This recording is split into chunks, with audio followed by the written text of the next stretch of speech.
Hi, welcome to Digging Some Roots with the Hillbilly from Kentucky. Today I'm going to be focusing on yellow root, or otherwise known as golden seal.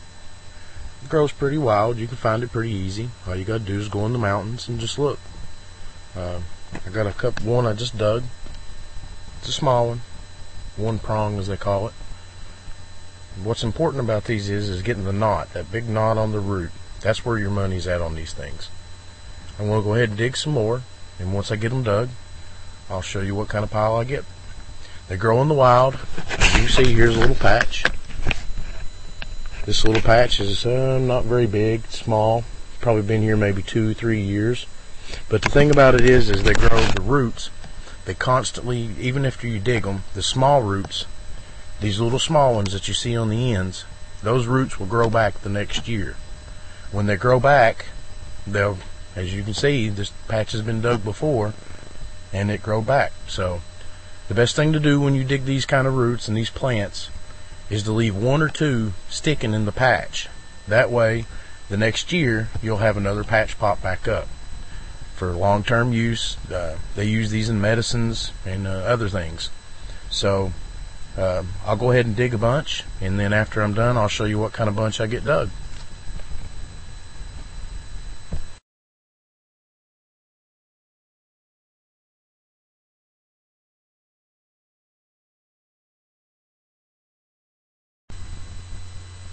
As you can see, I've dug that whole patch up. Not all of it. I left a few sprouts here and there. Little ones, you know, just so that the patch will come back up next year. The key to digging these roots is to make sure that you always be conservative, because you don't want the whole patch to disappear. You want it to keep growing year after year after year. This isn't a lot of money, just a little bit of money. But throughout the day here, I'm going to walk the rest of this mountainside. It looks like there's about 5 or 6 more patches through here, and I should have a pretty good bunch. Another key to doing this is to have you a good digger. As you can see, I got a small hole. It's a great digger. I don't have to go deep. You know, I can go maybe 2 inches, 3 inches in the ground and pull it back, and then stick my hand under the root and just pull the whole plant out. It's good to keep the tops. The tops are buyable. They buy those back too. They also buy the roots. What's really good about this is they grow everywhere. It just takes the knowledge of knowing the plant, where they grow, and going out in the woods and actually doing it. A lot of people are scared of snakes, ticks, fleas, whatever, you know, out in the outdoors, but that's just the chance you take. I always wear shorts. A lot of people jump onto me for wearing shorts. They say you're going to get your legs and stuff cut all to pieces, but good thing about it is I can feel when I got a bug on me. When a tick gets on my legs, I can feel it. I'm going to go ahead and dig the rest of these 3, looks like 4 patches on this mountainside here, and then I'll get back to you.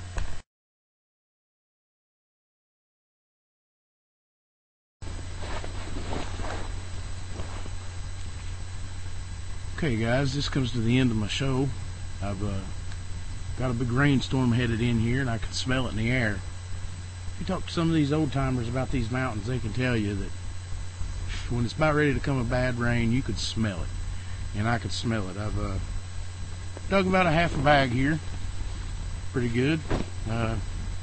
Maybe about $20-30 worth here. Some pretty ones, some small ones, a couple 2-prongs. I'll show you on the cleanup what a 2-prong looks like. Here's a small 2-prong. As you can see, it's got 2 leaves set on it. Time to head home. Get home and break the roots apart from the plant. Go ahead and wash the roots off of all the dirt, and then dry them out. Then they'll be ready to take off for, I don't know. Got a pretty good bunch now. I'm trying to fill a feed sack full. Probably be about 100 pounds, and it's about $20 a pound right now. So just keep in touch, keep watching my videos, and I'll show you some more about root digging. I've seen a good patch of May apple, and seen about 3 or 4 ginseng plants up in here. Ginseng you can't dig right now, it's not time. One was a 4-prong and the other was a 3-prong, and later on in one of my videos I'll show you how to dig it and how to find it in the mountains. So just keep in tune and Keep watching.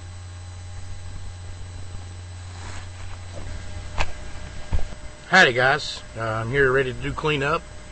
Looks like I made it back before the rain. Off in the distance you can see the big storm clouds gathering though.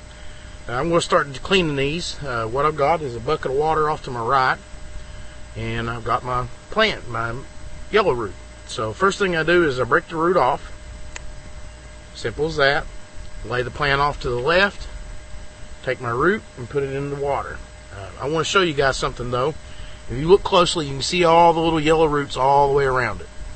The thing that's most important about that is you can't get those all. You just can't. It's impossible.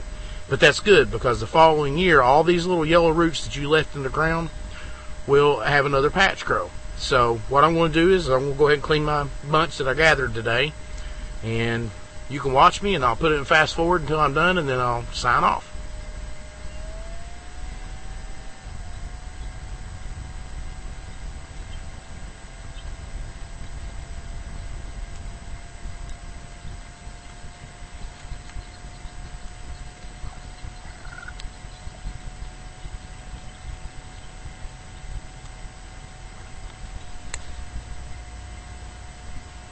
Right here's the two-prong.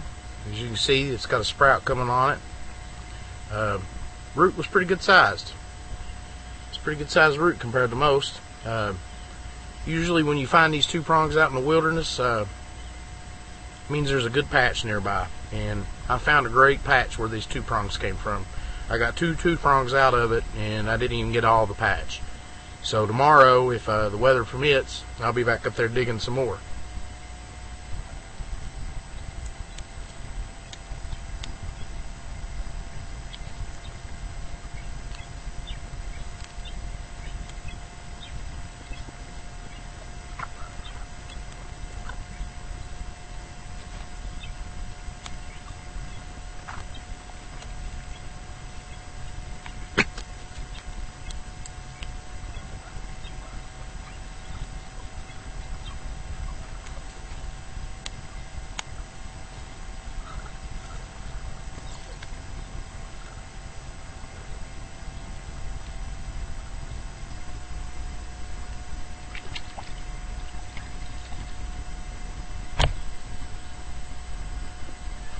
As you can see, once you start washing it off, the root actually does turn yellow. Like I said before, they use these in medicines. It's golden seal, but in these hollers and these mountains of eastern Kentucky and probably West Virginia, we call it yellow root. It's a good source. You can actually eat this. It won't kill you. I've had it before. It's not very tasty, but now you can eat it. This is a pretty good sized root, as you can see. Probably about, the way it looks, maybe about 5-6 year old. Trying to hurry up here before this rain, and my chickens are getting around wanting to eat my roots. So I'm going to go ahead and get through with this and show you what it looks like after it's washed up and out to dry.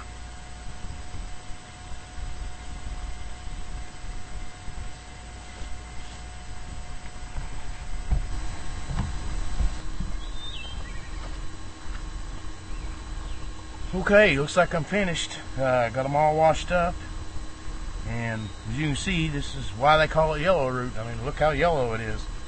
Got not a lot, but you know, pretty good bunch here. Add it to the collection of already what I got, and should be doing pretty good.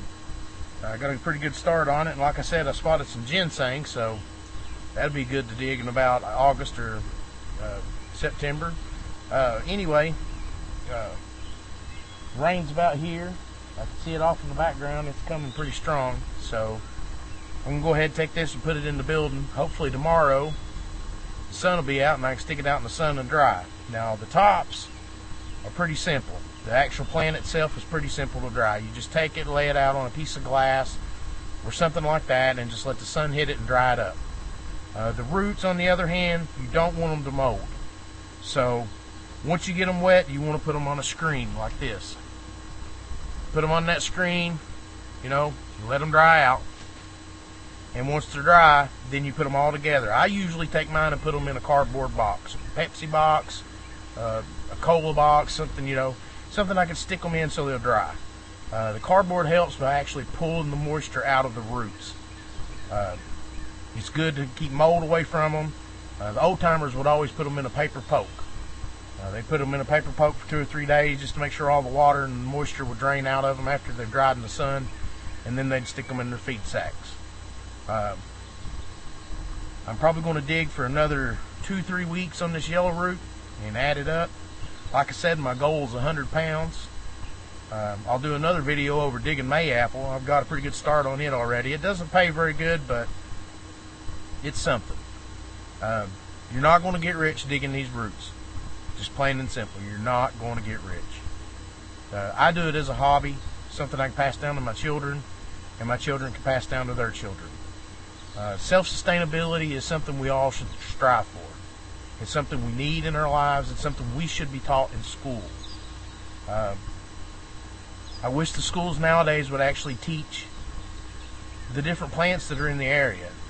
Mother Nature has blessed us in eastern Kentucky, West Virginia, in this area, in Appalachia. We've got more animals, more streams. It's just playing out beautiful. Anyway, this is the Hillbilly, Eastern Kentucky Hillbilly, and I'm signing off, and see you guys later.